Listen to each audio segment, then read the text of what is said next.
Hi everyone, this lesson is on factoring complex trinomials using the box method. So first we're going to recall how to expand and simplify two binomials multiplying together using our box method. So we have our box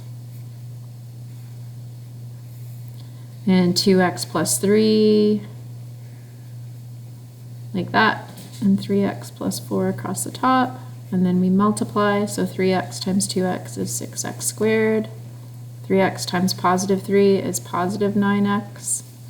Positive 4 times 2x is positive 8x.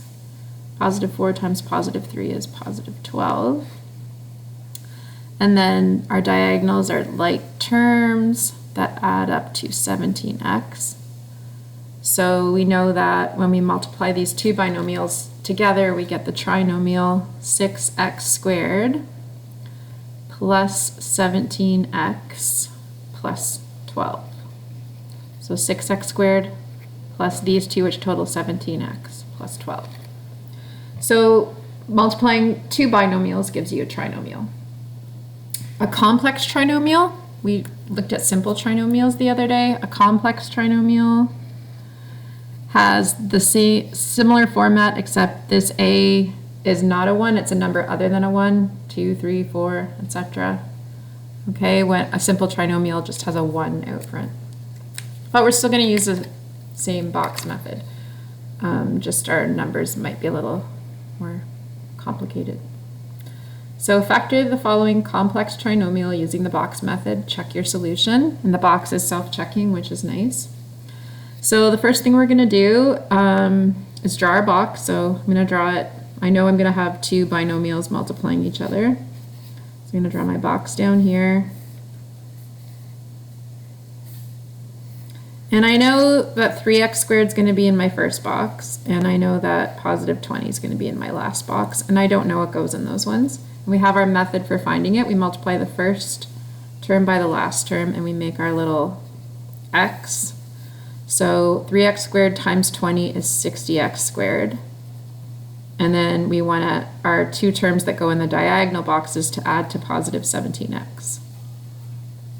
So we need to find two numbers that multiply to 60 and add to 17. Two numbers that multiply to 60 and add to 17. And some people have really good number sense and just can tell you right away that those numbers are 5 and 12, and other people don't know. So if you're one of the people that doesn't know, I just kind of start with 60 and then start with my 1 times table, 1 times 60. Nope, there's no way 1 and 60 are going to add up to 17. 2 and 30, nope. 3 and 20, nope, they're not going to add to 17.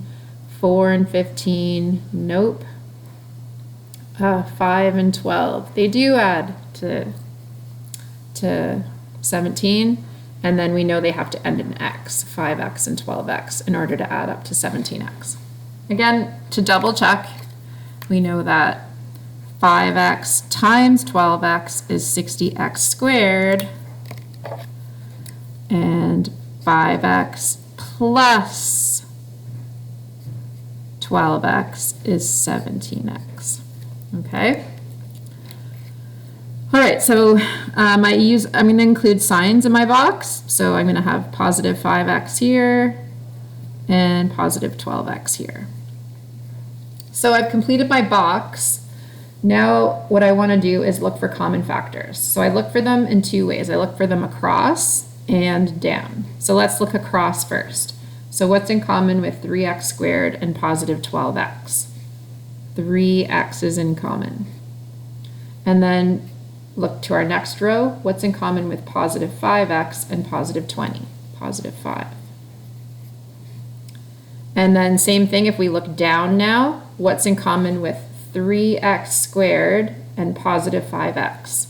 Well, 3 and 5 don't have anything in common but a 1, but since they both have an x with the smaller exponent is in common. And then we look down this column, positive 12x and 20. The biggest number they have in common is positive 4. Goes into both 12 and 20. So that should mean that 3x plus 5 times x plus 4 are the binomials that multiply together to give me this complex trinomial. And then our check is just, we check our box here. X times 3x is 3x squared. Check.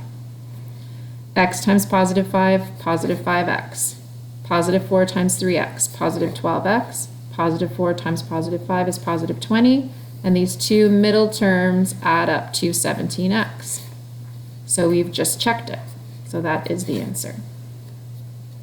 Okay? Next one. So we've got 2x squared plus 9x plus 20. Remember, the only thing that makes this a complex trinomial is that there's a 2 or a number other than 1 out front of the x squared. But we still attack it the same way.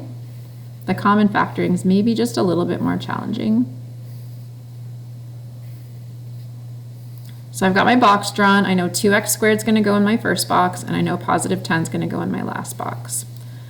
And then I know I've got to play this numbers game now, so I need two terms that multiply to 2x squared times 10, which is 20x squared, and add up to positive 9x.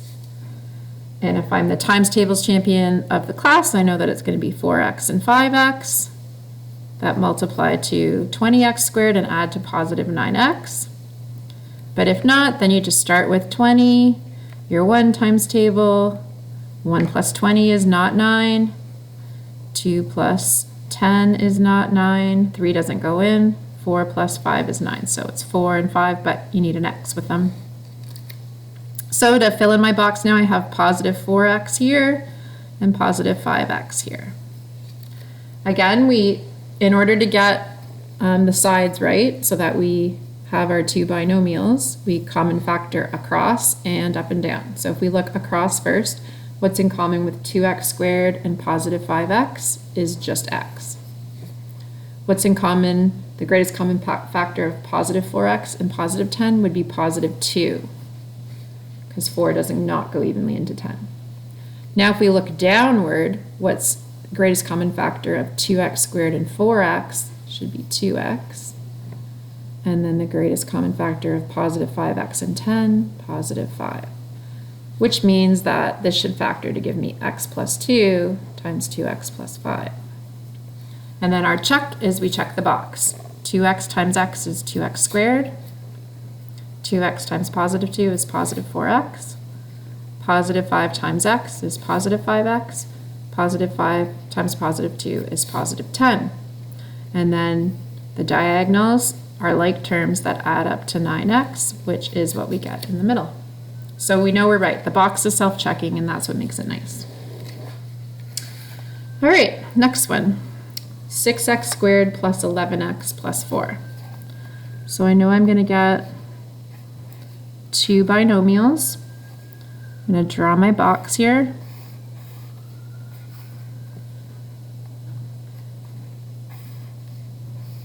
And I know 6x squared is going to be in the first corner and positive 4 is going to be in the last one. And then I play my numbers game over here. So I need two terms that multiply to 24x squared, because that's 6x squared times 4, and add to 11x. So again, I can do 1 and 24, no. 2 and 12 don't add up to 11. 3 times 8 is 24. And again, another thing, if you don't just know your times tables, say you didn't know whether 3 went into 24 or not, you can always do 24 divided by 3 on your calculator, and it goes in evenly at 8, so you know 3 times 8 is 24.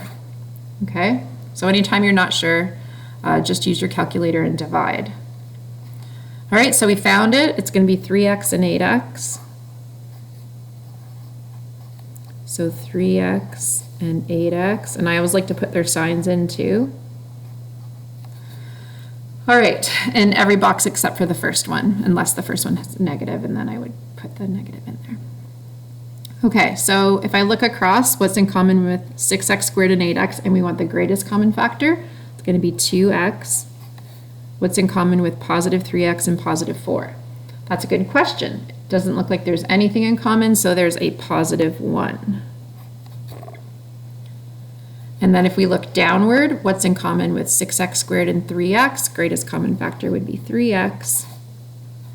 and greatest common factor of positive 8x and positive 4 is positive 4, which should mean that this is going to equal 2x plus 1, this side of our box, multiplied by 3x plus 4. Those should be our factors. And then our check is to check the box. 3x times 2x is 6x squared. 3x times positive 1, positive 3x. Positive 4 times 2x is positive 8x, and positive 4 times positive 1 is positive 4. And our middle terms do add up to 11x. So it's right.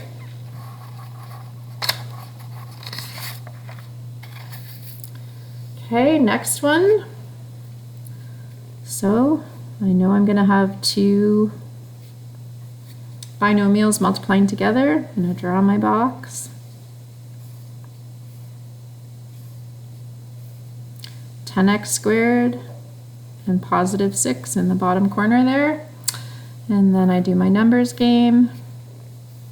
So I need to multiply to 60x squared and add to positive 19x.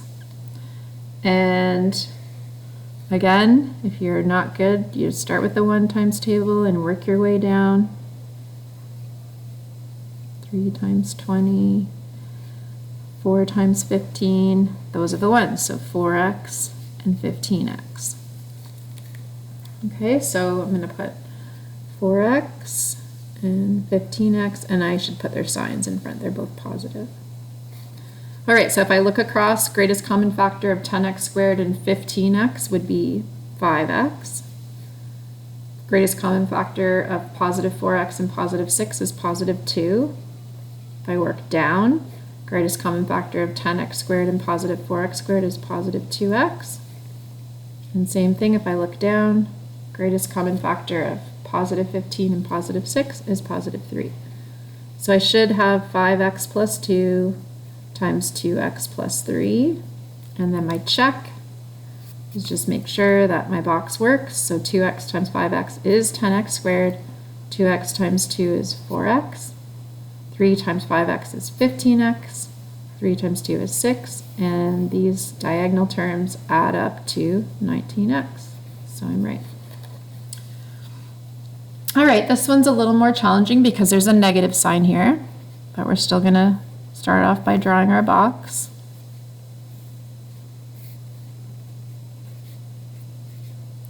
So I know I have 2x squared in the top corner, and I'll have negative 15 in the bottom. And when I multiply 2x squared by negative 15, you're going to get negative 30x squared, because a positive times a negative is a negative. And I want to add up to positive x, but I'm going to think of it as positive 1x. So I need two numbers that multiply to negative 30 and add up to positive 1. And whenever you're multiplying to a negative and adding to a positive, one of your numbers has to be negative, the other one has to be positive. And if the positives are outweighing the negatives, the bigger number has to be positive. So if I'm looking at 30 and negative 1, for instance, does that add up to positive 1? No. So then I know 2 goes in 15 times, and I make the 2 negative because the positives have to outweigh the negatives. Negative 2 and 15 does not add up to 1. Negative 3 and 10, no. And 4 doesn't go in. Negative 5 and 6, that does add up to 1. So those are going to be my 6x and negative 5x are going to be the terms that go in my diagonal corners here. Okay, so if we look across then to factor, what's in common with 2x squared and negative 5x is just x. Positive 6 and negative 15 would be positive 3. Looking downward, in common with 2x squared and positive 6x would be 2x. And then in common with negative 5x and negative 15 would be negative 5. And remember I always said when we common factor, if there's a leading negative, we common factor out that negative.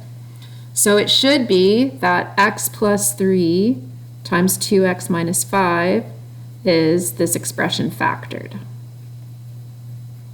And then all we do to check it is check that our box works. So 2x times x is 2x squared. 2x times positive 3 is positive 6x. Negative 5 times x is negative 5x. Negative 5 times positive 3 is negative 15.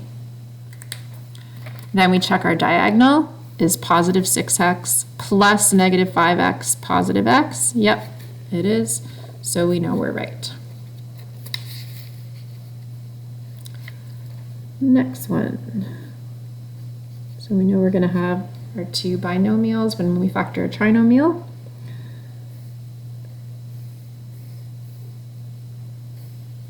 I know I've got 5x squared in the first box, and I'll have positive 8 in the last one. And for my numbers game, I know I need to find terms and numbers that multiply to 40x squared, but add to negative 14x. We talked about this before. The only way that you can multiply to get a positive and add to a negative is if both of your numbers are negative. So if I'm starting with 40, like negative 1, negative 40, both negative, they multiply to give you 40, but they don't add to negative 14. Negative 2 and negative 20 don't add to negative 14. 3 doesn't go in. Negative 4 and negative 10 do. So it's going to be negative 4x and negative 10x that are the terms that multiply to positive 40x squared and add to negative 14x. So they are going to fill in our diagonals. And then we're going to common factor across. What's in common with 5x squared and negative 10x? 5x. Negative 4x, so we have a leading negative here, and positive 8, so negative 4 is in common. Working downward, the only thing in common is x. And working downward here, we've got a leading negative again, so we're going to factor out negative anyways, but 2 goes into both of them. So it should be 5x minus 4 times x minus 2. And then we're going to check this. So x times 5x is 5x squared. X times negative 4 is negative 4x. Negative 2 times 5x is negative 10x. Negative 2 times negative 4 is positive 8. So then I just have to check that my diagonals add up to negative 14x, and they do. Negative 4x plus negative 10x is negative 14x. So we're right. Okay, hopefully you're getting the hang of it. Couple more to do. We have m's, that shouldn't make a difference.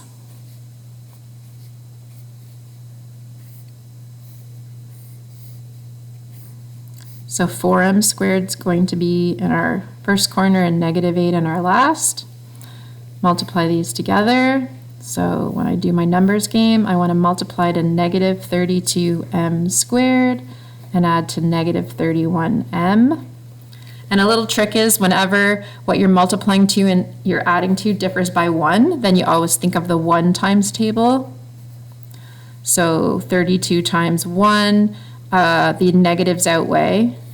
So negative 32 times 1 is negative 32. Negative 32 plus 1 is negative 31. So these are my numbers. Negative 32m and 1m. Okay, so whenever these two numbers, what you're multiplying and adding to, differ by just 1, that means think about the 1 times table, which is sometimes everyone forgets the 1 times table. Make sure you put your variable with it, and 1m, positive 1m. Okay, so we're going to factor across first. 4m squared and positive 1m is just 1m or just m. Negative, leading negative, negative 32m and negative 8. 8 goes into negative 32, so we've got negative 8 as our common factor. Factoring down, 4m is in common, and factoring down, just 1 is in common. It would be positive 1. So when this factors, it should be m minus 8 times 4m plus 1. And again, you just check your square to see if you're right. 4m times m is 4m squared. 4m times negative 8 is negative 32m. Positive 1 times m is positive 1m. Positive 1 times negative 8 is negative 8. And if you add negative 32m and 1m, you get negative 31m. So you checked it. Awesome. All right. This one looks a little harder because there's two variables. There's an a squared and the middle term's got an AB, and the last term has a B squared. Still a trinomial. And it's still going to be fairly easy to factor using the box method. So 6a squared is going to go in the first box, and negative 2b squared is going to go in the last one. And our diagonal terms are what we have to figure out here. They're just a little more complicated. So when you multiply 6a squared by negative 2b squared, you actually get negative 12ab squared. And you want to add to negative ab, but I'm going to write that as negative 1ab. Which means that each of our terms is going to have to end in ab, which makes sense because we have to add to negative 1ab there. So if we think of what ways we can get negative 12, and we want to add to a negative, so our negative is going to have to outweigh our positives.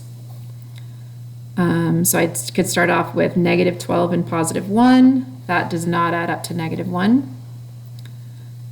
2 and negative 6 doesn't add to positive 1. 3 and negative 4 does. So it should be 3ab and negative 4ab. Multiply to negative 12ab squared, add to negative 1ab. So that's what goes in our diagonals, positive 3ab and negative 4ab. All right, so if we factor across, the greatest common factor of 6a squared and negative 4ab would be 2a, positive 3ab and negative 2b squared, just a 1, but b, so plus b. If we go downward, 3 is the number in common, and a is in common. If we go down, we have a leading negative, but we can't factor negative 4 out of negative 2. We've got to take the negative 2, and b is in common.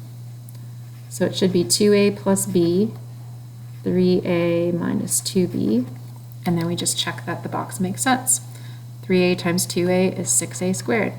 3a times positive b is positive 3ab. Negative 2b times 2a is negative 4ab. Negative 2b times positive b is negative 2b squared. And then when you add the diagonal middle terms, positive 3ab plus negative 4ab is negative 1ab. So we got it right.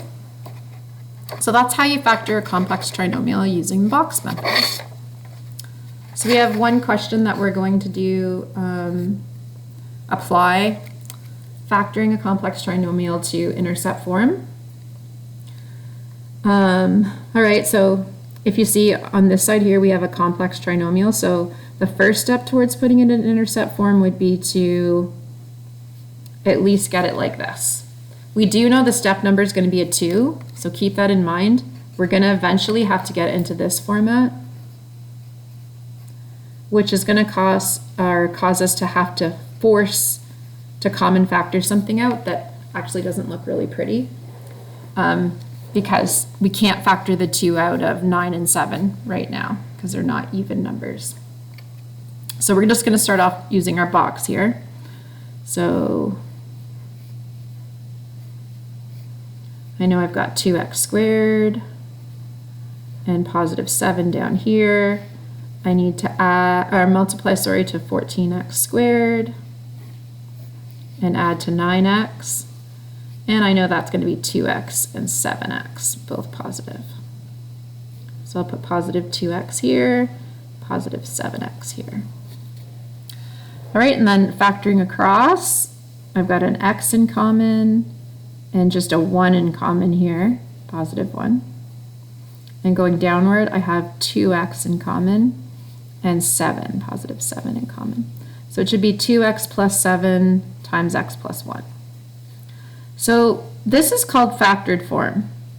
It's close to intercept form, but it's not intercept form. Intercept form has the a value, which is this 2 here, out in front of the bracket. So when I say force factor means I have to factor this 2, common factor it out. So if I'm making a little box here, I have to take the 2 out even though it doesn't go in evenly, which is annoying, but I have to do it.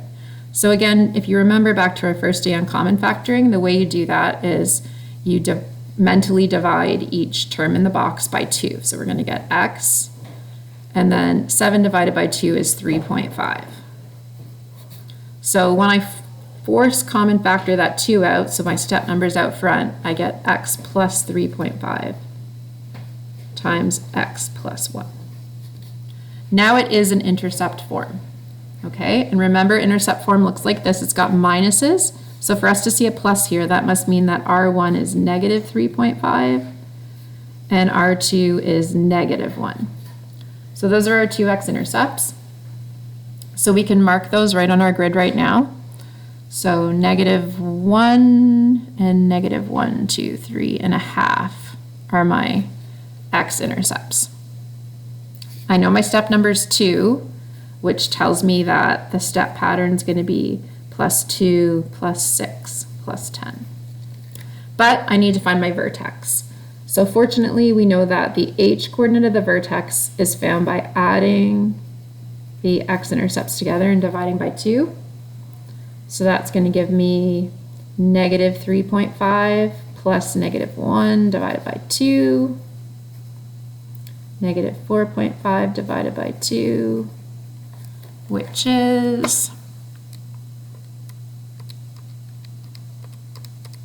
negative 2.25.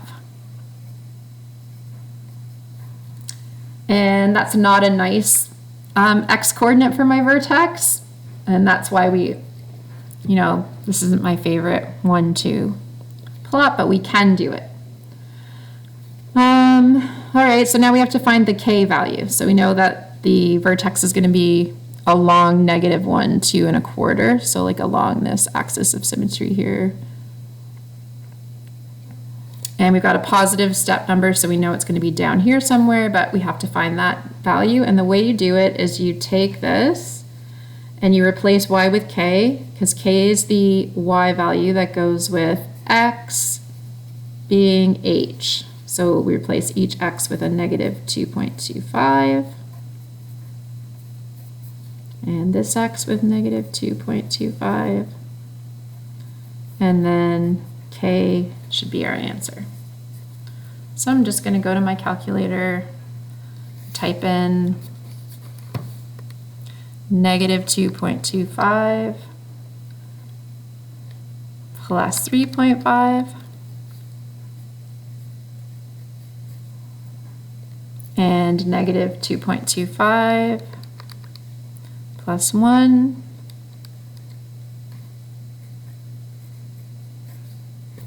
And then if I multiply those three numbers together on my calculator,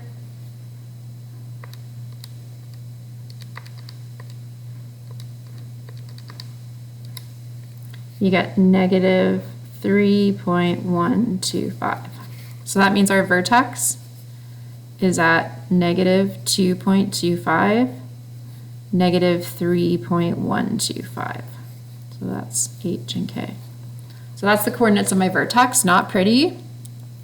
So I know it's on this dotted line here, and then I'm going to go down 1, 2, 3.125 is an eighth.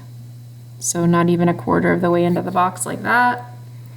And it's really like we're just estimating here. It's really close to the line.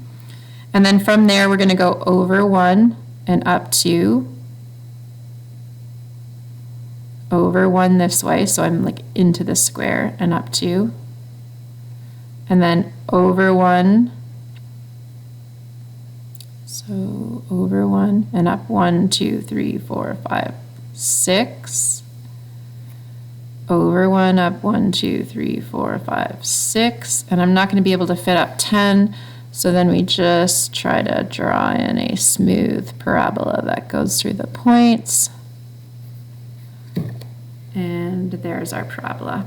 Actually, we do know this is always the y-intercept, so we know it goes through the y-axis at 7, which it looked like I did anyways. That's kind of cool. All right, so then we had a question here. What makes this parabola difficult to sketch? Well, the vertex is not on a corner.